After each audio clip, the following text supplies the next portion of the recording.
Bonjour, bienvenue sur Histoire d'en dire plus. Aujourd'hui, on va parler de Pedro Almodóvar, le célèbre réalisateur espagnol et scénariste d'ailleurs, producteur et acteur. C'est parti mon kiki.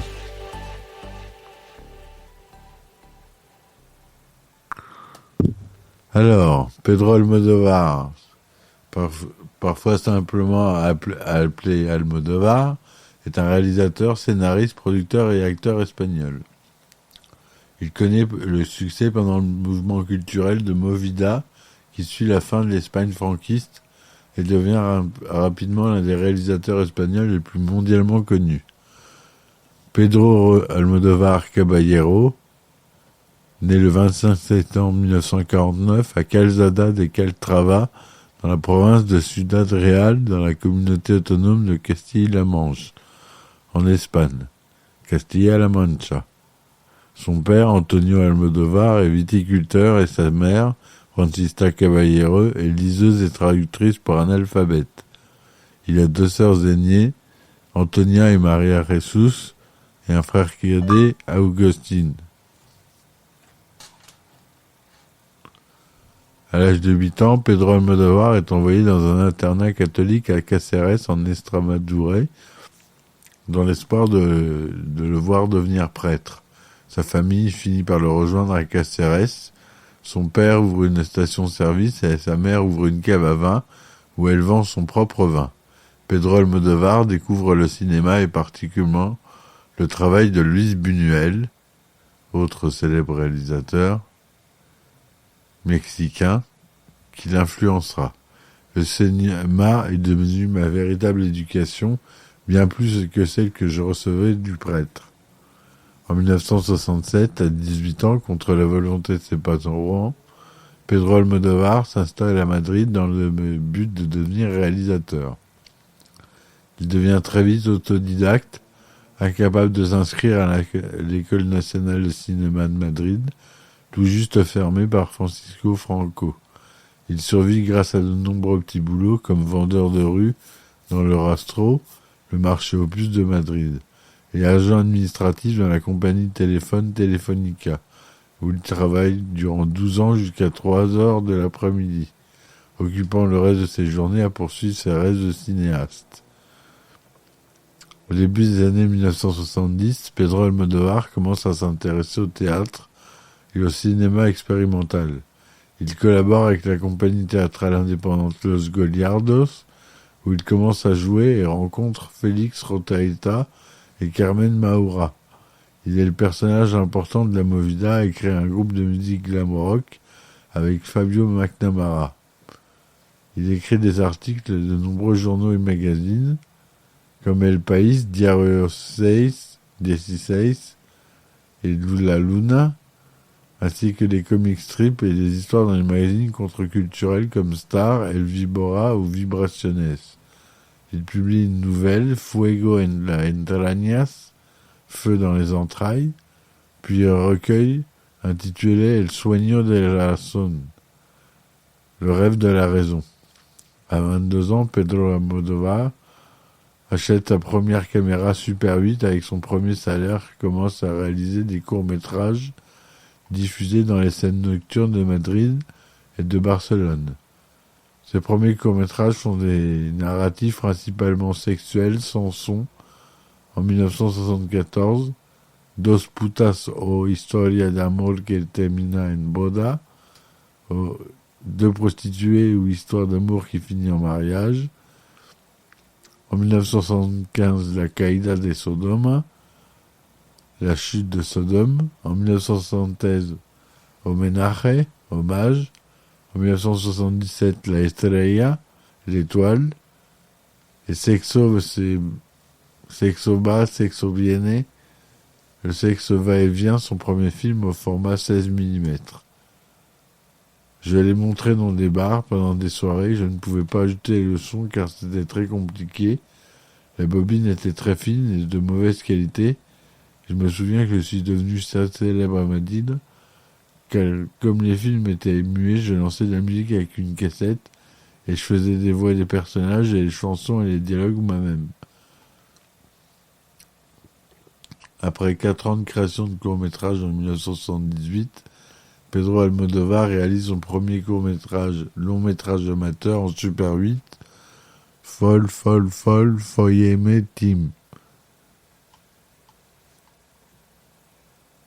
En 1980, Pepi Luchebom et autres filles du quartier. En 1980, Pedro Almodovar réalise son premier long-métrage distribué, Pepi Luchebom et autres filles du quartier. Pepi Luchebom y otras chicas del montón, avec un budget de seulement 400 000 pesetas. Tourné en format 16 mm, puis retravaillé en format 35 mm, il reçoit des critiques relativement négatives, mais également de nombreux admirateurs qui comparent son travail kitsch et ouvertement sexuel à celui de John Waters. Quand un film a un ou deux défauts, on dit qu'il est imparfait, mais quand il y a une profusion de défauts techniques, on appelle ça du style. C'est ce que je disais en me moquant pendant que je promouvais le film, mais je crois que c'est plus vrai que ce que je ne croyais. En 1982, Le labyrinthe des passions est globalement mieux reçu que Pepi Lucheboom et autres filles du quartier et marque le début d'une importante collaboration entre Pedro Almodovar et Antonio Banderas. J'aime le film même s'il aurait pu être mieux réalisé. Le défaut principal est que l'histoire des deux personnages principaux est bien moins intéressante que toutes les histoires de tous les personnages secondaires. Mais parce qu'il y en a autant, j'aime beaucoup de choses dans ce film. 1983, Dans les ténèbres.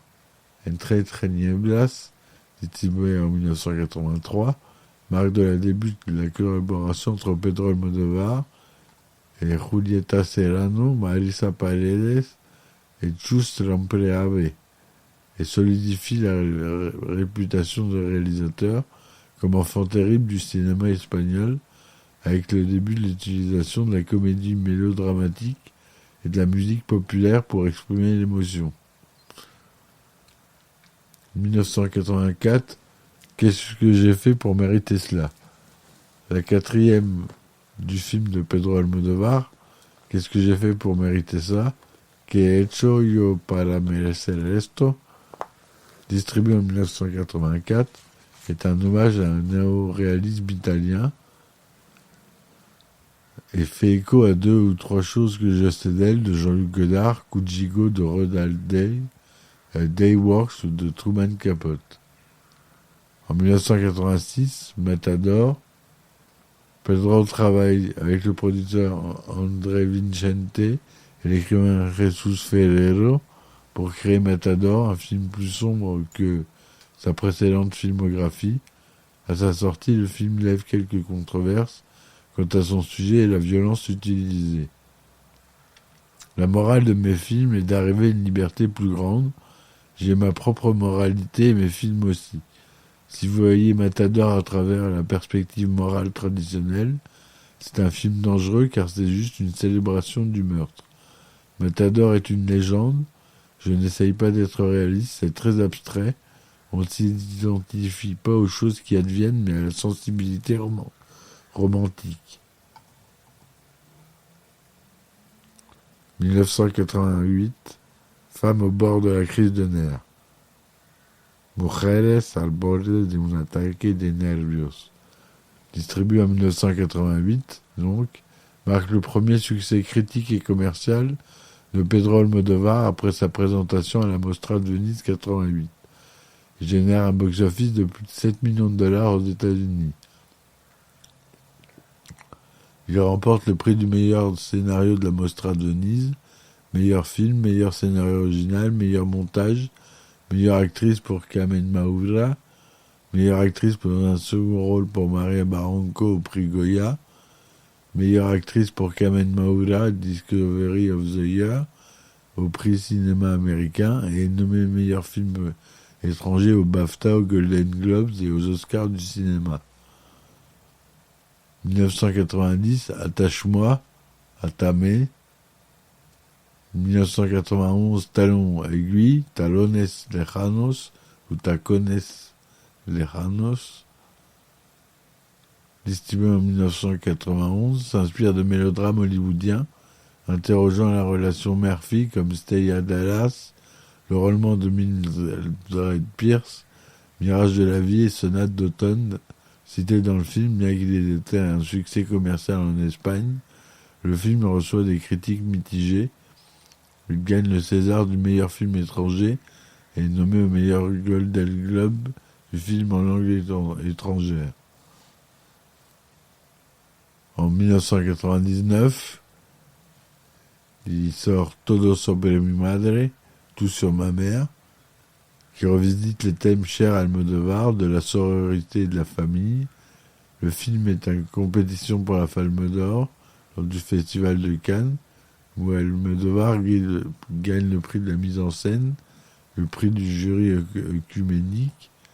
Il est un succès critique et commercial et devient le film espagnol avec le plus de distinctions et d'honneurs, dont le premier Oscar du réalisateur pour le meilleur film international. À Bette Davis, Gena Rowlands, Romy Schneider, à toutes les actrices qui ont joué des actrices, à toutes les femmes qui jouent, à tous les hommes qui jouent et deviennent des femmes, et à toutes les personnes qui souhaitent être mères, à ma mère. Année 2000. Parle avec elle, en 2002, après Negerbos pour se composer sa compagnie de production, Pedro Almodovar réalise Parle avec elle, Hable con ella, distribué en 2002 avec une avant-première au Festival du film de Telluride. Il est acclamé unanimement par la critique, ce qui vaut à Almodovar son deuxième meilleur Oscar, cette fois-ci pour meilleur scénario original, ainsi qu'une nomination pour l'Oscar du meilleur réalisateur, mais également le César du meilleur film de l'Union européenne. Il génère plus de 51 millions de dollars à l'international.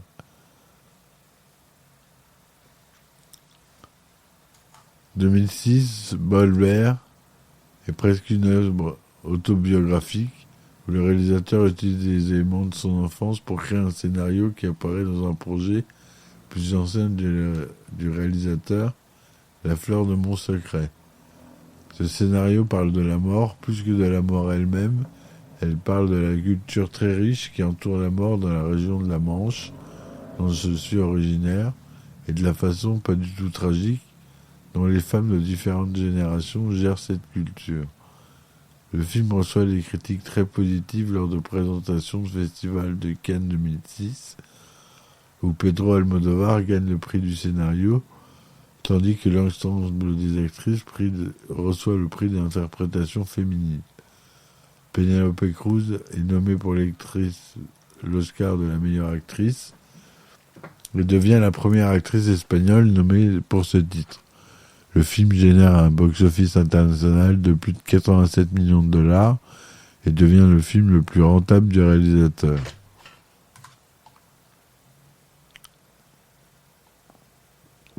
High Train brisé en 2009, qui génère 30 millions au box-office. En 2011, La Piel qui habito. C'est le premier saut du réalisateur dans l'horreur psychologique. C'est inspiré d'un roman de Thierry Jonquet, La Migale. 30 millions de dollars box-office et nommé au Golden Globe, le BAFTA du meilleur film en langue étrangère. En 2016, pour son 20e long métrage 10 ans après Bolbert, Pedro Almodovar décide de revenir à son cinéma de femme et réalise Julieta, d'abord intitulé Silencio, distribué en 2016. Il est présenté au Festival de Cannes 2016 et devient le 5e film du réalisateur à concourir pour la Palme d'Or.